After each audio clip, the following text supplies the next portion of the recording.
The Winnipeg Jets fall to the Dallas Stars in overtime. What is this going to mean for the Jets' playoff chances? The Jets sit 5 teams or 5 positions back from that coveted number 8 spot in order to sneak into the playoffs. They can't go ahead and loop 2 wins back to back. And the Dallas Stars, their division rival, end up stepping 1 step closer to securing a playoff spot and their trip back to the dance. So stay tuned to the end of the video. We're going to talk all about where this leaves Dallas and Winnipeg on the way to the Central Division and, more importantly, the Western Conference top 8 and the playoff race. And we're going to break down this game for you. On this channel, we break down hockey knowledge and teach you what's going on in the game from a coach's perspective. This game was interesting. I mean, there was a lot of great storylines to talk about. First off, I love the hilarity that Pierre-Luc Dubois unfortunately doesn't have a clean shirt. He comes to the rink in just a t-shirt. He makes jokes about it, says if we get on a winning streak, hey, maybe I'll be allowed to do this more often, eh, boys? Well, too bad you didn't win. The suit's coming back. However, Pierre-Luc Dubois had an animal of a game. He starts on the 3rd line. He's going to have his shift time or his ice time managed by Dave Lowry. And Pierre-Luc Dubois ends up moving back into his regular spot with Connor. And interestingly enough, they move Jansen Harkins there with him. And that makes sense because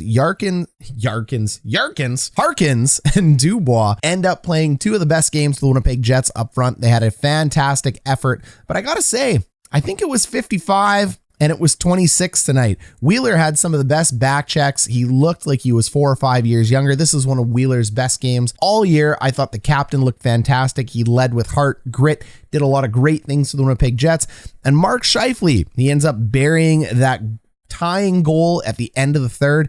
I thought he looked pretty good. There was a couple points there for Scheifele tonight. Cole Perfetti continues to do Cole Perfetti things. 20 years old. Just keep adding assists. Like we've been saying on this channel, Cole Perfetti is one of the best playmakers in the NHL. And the Jets versus the Stars was interesting because we all know the Stars have that big line of Robertson, Hintz, and Pavelski. And the Jets do an excellent job of shutting them down. Connor Hellebuyck in the first half of the game played absolutely fantastic, but then the floodgates open, frankly, because of Dallas's depth. When you got guys like Seguin and Ben playing on your second line, that feels a little bit unfair. And it was the depth of the Dallas Stars that ends up getting it done tonight. Peterson, Seguin, Ben ended up being your goal scorers. Ryan Suter ends up helping Dallas chip in there. I mean, you always forget this guy's still a monster. I mean, the back end of Dallas is absolutely stacked with Heiskanen, Suter, and Klingberg. Klingberg gets absolutely blown up tonight by Brendan Dillon. What a great hit. Dillon's one of the best hitters in the league, and he's just a great meat and potatoes defenseman. But then the captain, probably my favorite captain in the NHL, Jamie Benn, ends up saying, sorry, buddy, we're friends. We got to have a little bit of a fight here. I don't think they touched each other once. If anything, they might have broken their hands on each other's hands. It was a righty versus a lefty as Jamie Benn starts throwing left, switch hitting there against Mr. Dillon. And it's interesting watching Dillon fight. Frankly, anytime anyone on the Jets fights that isn't Logan Stanley, and even Stanley struggles time to time, but anytime anyone on the Jets fights, they do well, they try to stand in, but they're just not organic or natural fighters. So it's not like guys like Dillon and Lowry aren't tough. They're just not Foligno and Jamie Benn. I mean, that's the easiest way to say it. Those are 2 of the tougher guys in the league, thinking about the last couple fights that the Jets had, but good for Brendan Dillon. A couple huge hits from him. He's really been contributing for the Winnipeg Jets. The story for this game, though, is the exact same that it always is. The Jets come out flying in the first period, outshoot them 12-7. There are no goals scored in the first period. So, of course, we go to the dreaded second period, the Jets' worst period, where they turn it off. They usually don't do anything, and you can go ahead and get some popcorn or, I don't know, get a drink, go take a bio break, because it's the Jets' second period. That's how I feel about it. Oh, darkness, my old friend. The Jets actually end up scoring first in that second period, which was pretty darn electric coming from Dubois. But then, you know, history just continues to repeat itself as 2 back-to-back beautiful goals due to poor pinches and odd man rushes from the Winnipeg Jets. They get torched down the middle of the ice. Pionk with just an absolutely terrible pinch on the second goal allows Seguin and co to come through and put this game 2-1. To have 2 odd man rushes in under a minute of each other, put goals into the back of your net.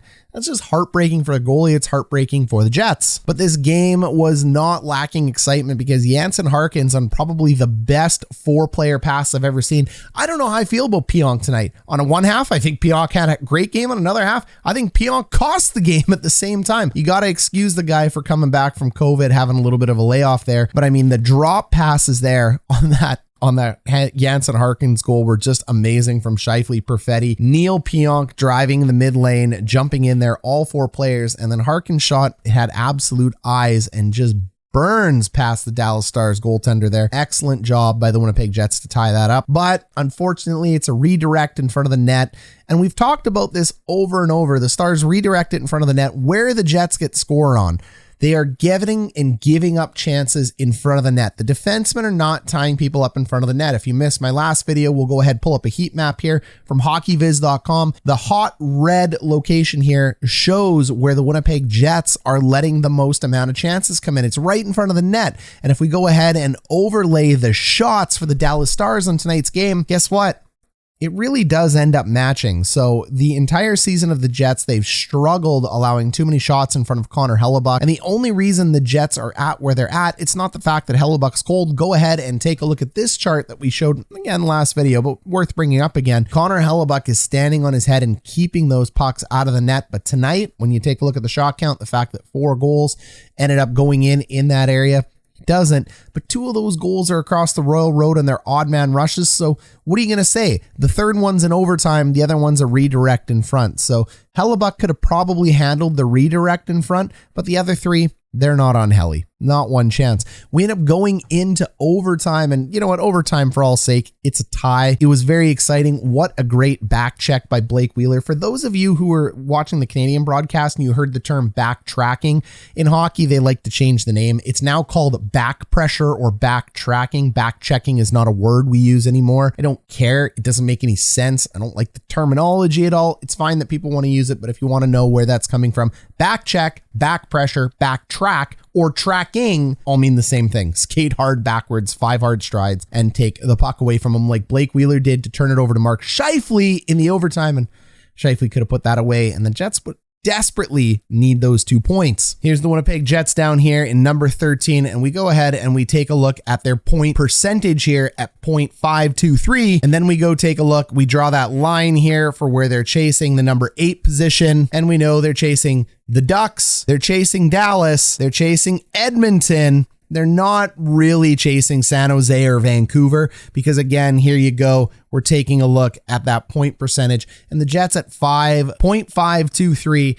That is quite the ways back from Dallas, from Anaheim, and from Edmonton when it comes to this playoff race. So it looks dire because they're in 13th. You may think, hey, they're sitting there with all these games in hand. Doesn't really matter when you take a look at the points percentage. The Jets are quite a few games back, and they desperately needed to beat Dallas clean tonight. So the Winnipeg Jets, Dallas is going to play Anaheim a few more times. The Jets don't have any games against Anaheim. Dallas has all 3. It's good if Dallas beats Anaheim, but you actually need them to beat up on each other, and you don't need loser points in that one. You need to have like 1 win 2, 1 win 1. You need Edmonton to keep sliding. You've got to go on a hot streak if you're the Jets. You've actually got to beat Dallas clean if you're the Jets. You got to keep winning in your division, and then you got to hope the other 2 fall. This is an absolute mess, Jets fans. So although Kevin Cheveldayoff and his smoke and mirrors and Ninja Bomb want to say they're pushing for the playoffs, it really is statistically gone at this point, but we'll keep covering them the entire way. Let me know down below in the comments how you felt about the Jets game tonight. How do you feel about the Jets position in the standings? And while you're at it, take a look at a couple of these other key Jets videos while you're here.